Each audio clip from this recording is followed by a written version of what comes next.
Hi, Sue Wilson here. For today's card, I've got a little bit of a vintage feel for you. It's the craft card with a pop of white on it, and I just love the way this looks. The products that we're going to be using are the Spellbinders Resplendent Rectangles, and I'm going to be using two different tag sets here. I've got the Fancy Frame Tags 1 and the Fancy Frame Tags 2, both from Spellbinders. And the stamps we'll be using, I've got the Just Right Celebration Labels 1, and I'm going to be using the border from this set. And as the main focal element, I'm going to be using the Secret Garden. This is one of my favorite background stamps, and I'll show you some fun things you can do with it. So, to start out, I actually want to start with my background and put some borders into place. I've already done one here, but let me show you. We're going to ink up the border with a clear perfect medium and do some more stamping. Now, I've already gone ahead and drawn a pencil line to show me where to stamp that because I'm going to put a border in that section right there. So ink it all up. And this is an embossing ink, so it's sticky.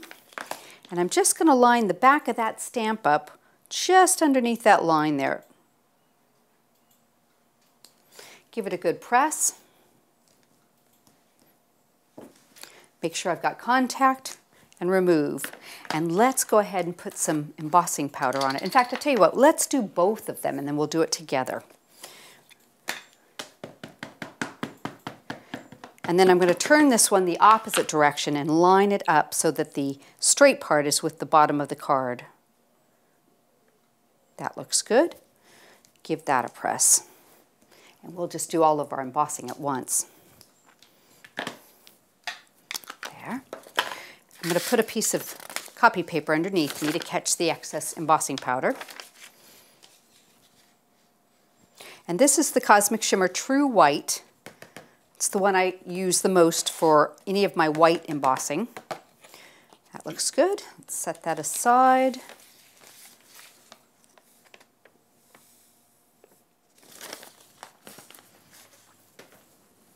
And put the lid back on that so we don't spill it, and we will do our embossing.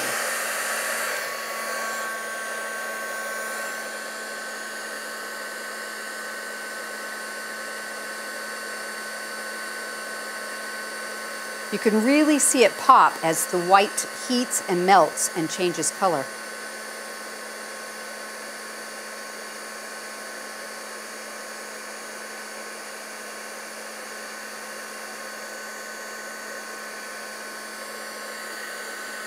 I just love the way the white embossing looks on that craft card.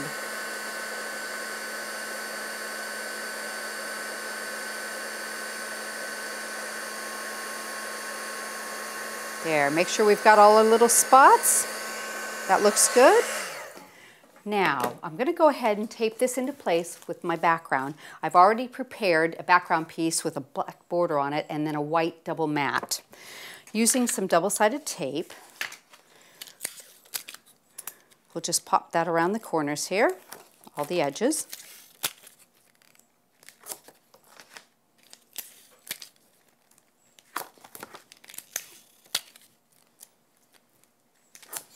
All right. That should fit nicely right there for us. Perfect. Now I'm going to go ahead and work on our background. So what I've decided to show you today is how to stamp your background with something different than just a regular ink.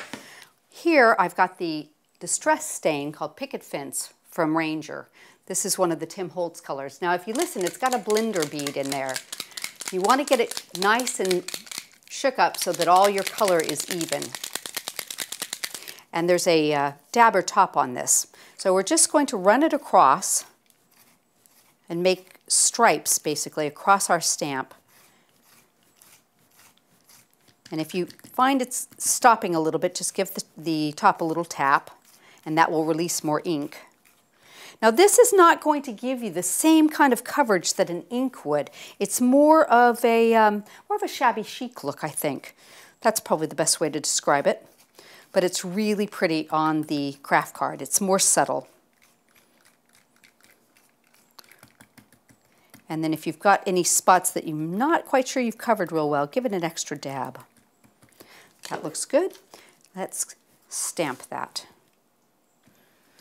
Give it a good push. Now this is a large stamp, so what I like to do is take it, move it off my paper, turn it upside down without moving it, and give it a good rub. I find that that's an easy way, especially if you have difficulties with stamping. The larger blocks can be kind of troublesome if you have some health issues, arthritis and things like that. So let's see what that looks like. There, you can see how pretty that is. And you see that it's a reverse stamp. You've got the background coming up and the flowers you're seeing in the craft card. Now I'm going to just give it a quick heat set.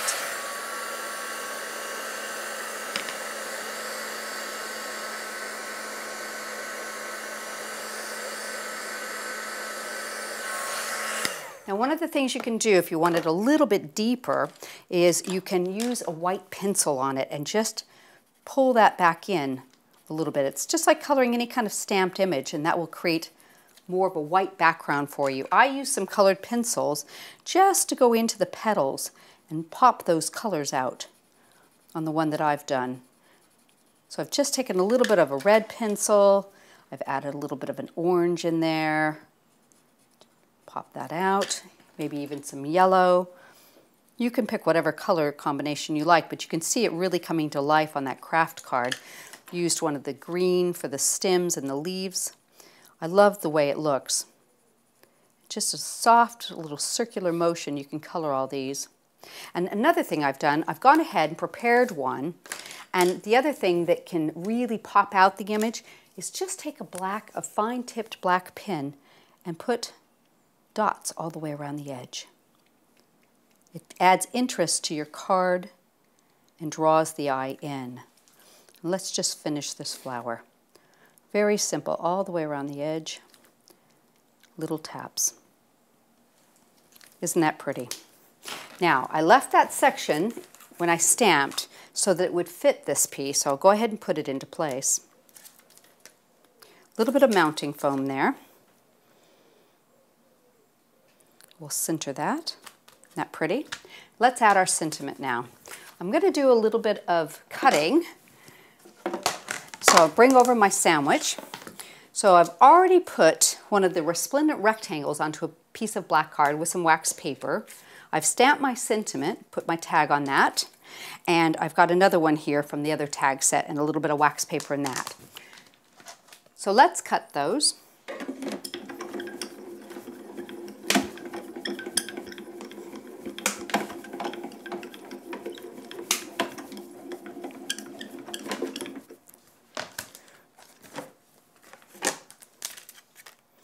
That looks good. That looks good. That looks good. We're going to do some embossing to bring out the beauty in those dies. So I'm going to put my tan mat on top and my pink embossing plate and run it back through the grand caliper.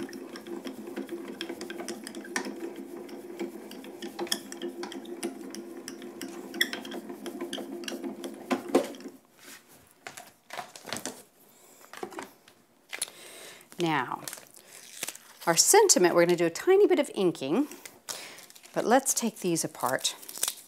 Remove my tape.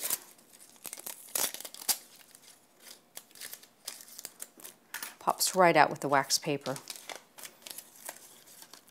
I definitely think wax paper is a necessity for die cuts. With them being more and more intricate all the time, it does save time. There we go. So I've got those. Let me set these pieces aside.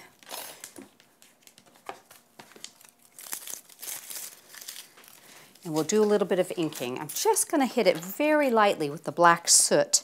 Now on this particular one, I left the sentiment area uncovered and just put the wax paper over the ends so I can still do a little bit of inking.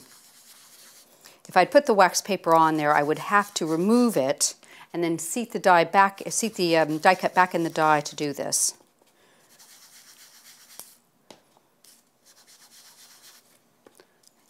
Just a soft edge all the way around.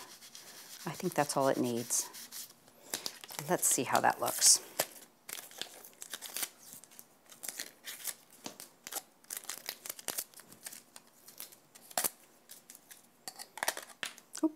falls right out with the wax paper, doesn't it?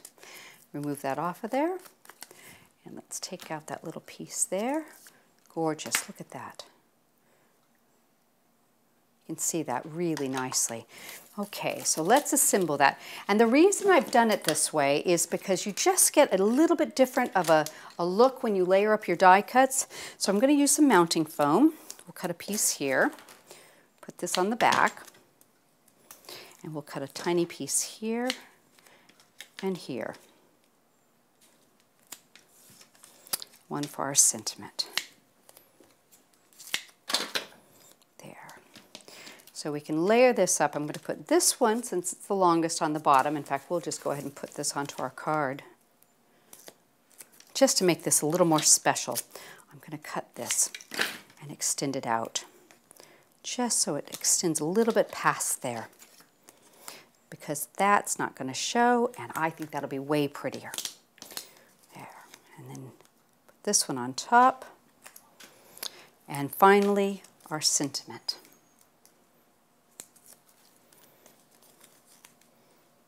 There we go. Now I did add a few pearls to that to finish it, but I think that's absolutely gorgeous. I'll tell you what I will show you before we end our videos. I'll do a quick tutorial on the piercing that I do around my cards.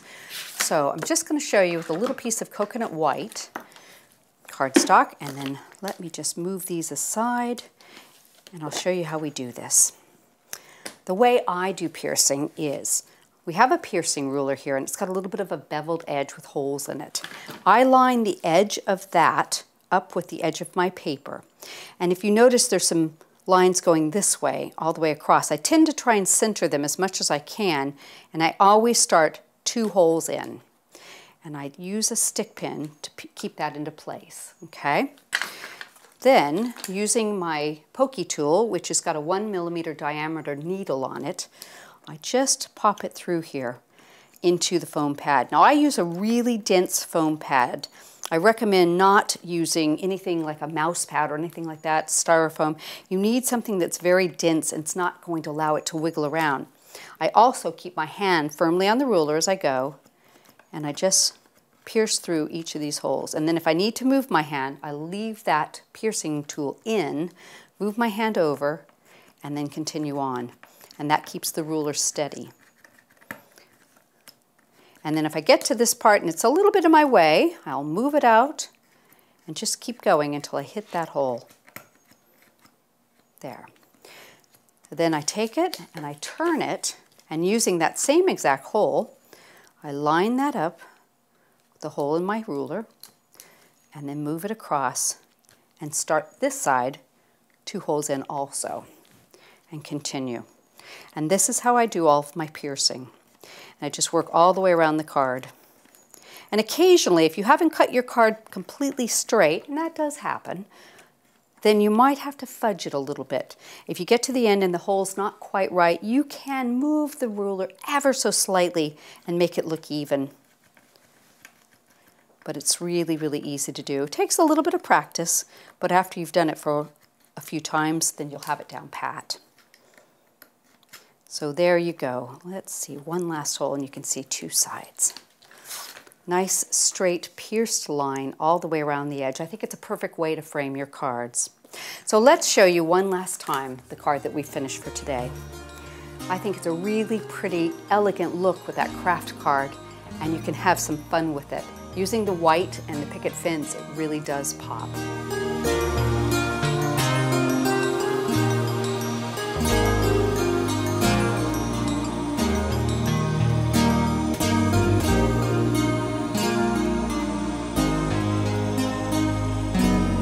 Hope you've enjoyed it.